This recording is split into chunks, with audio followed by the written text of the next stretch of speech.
Vítam všetkých poslucháčov pri mojom novom podcaste Topko Talk. Verím, že si to užijete. Pozdrav.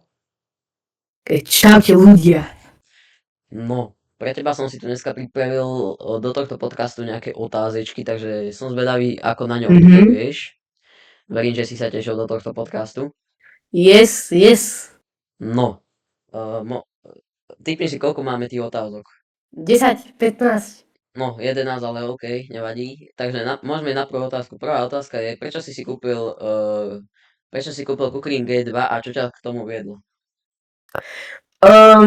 Lebo vlastne akože moja kolobežka už bola taká, že proste taká úplne, že kolesa zodraté, hento toto ešte k tomu tak pomalšie ide a vlastne všetci mali Kukrin. Tak vieš čo, aj ja som si kúpil. Aj keď to nie je tá najlepšia značka na svete, to je to stále dobrá značka.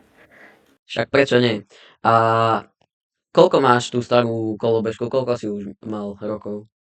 3-4 roky. A bol si s ňou spokojný dokedy si ju nevymenil?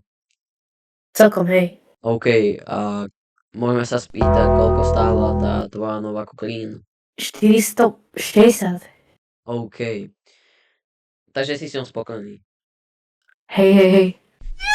Dobre, druhá otázka je, či máš frajerku.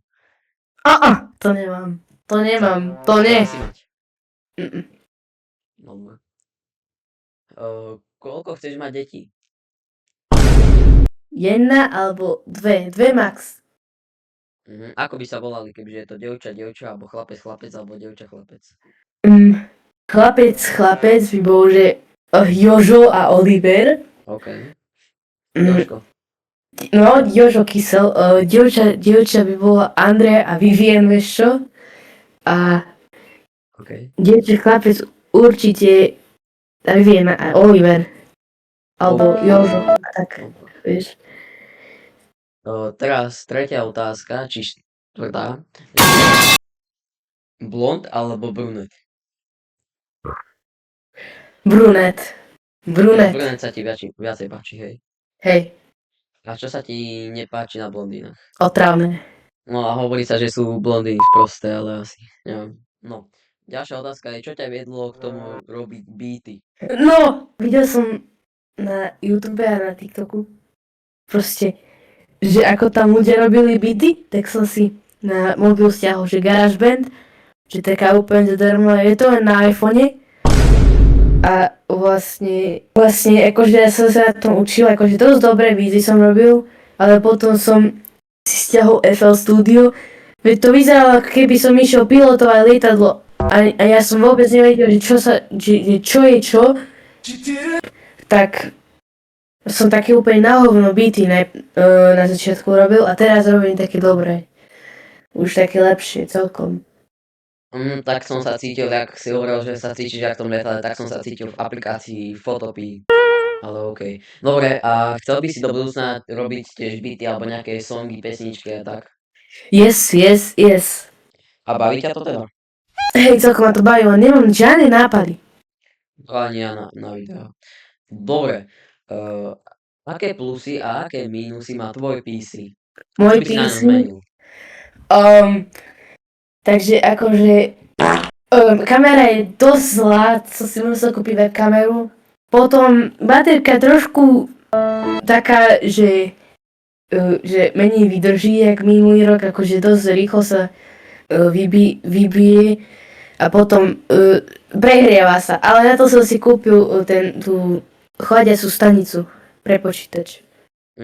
Tu mám aj ja, tá je akože dobrá. No a ešte tie plusy.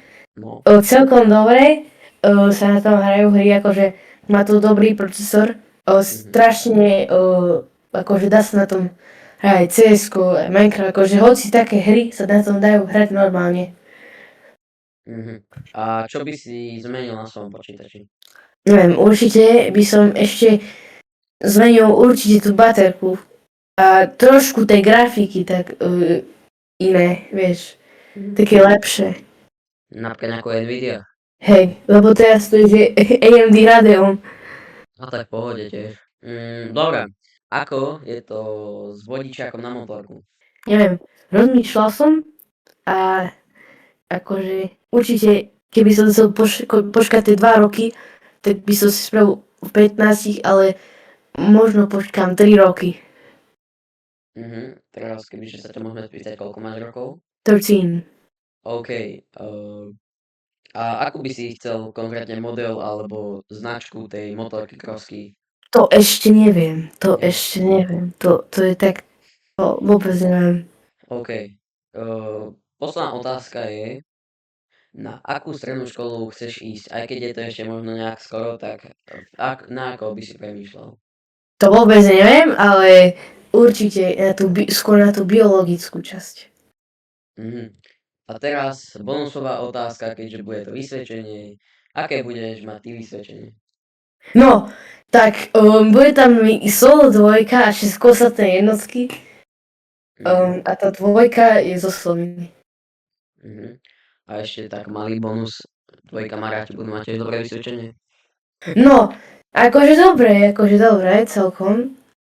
Aj keď tam budú niektorí mať 3, 2, akože mne 2 nevadí. Akože, Bude mať aké?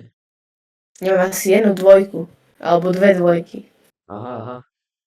Dobre. Tak ďakujem ti, že si sa účastnil tohto podcastu a vidíme sa u ďalšieho podcastu.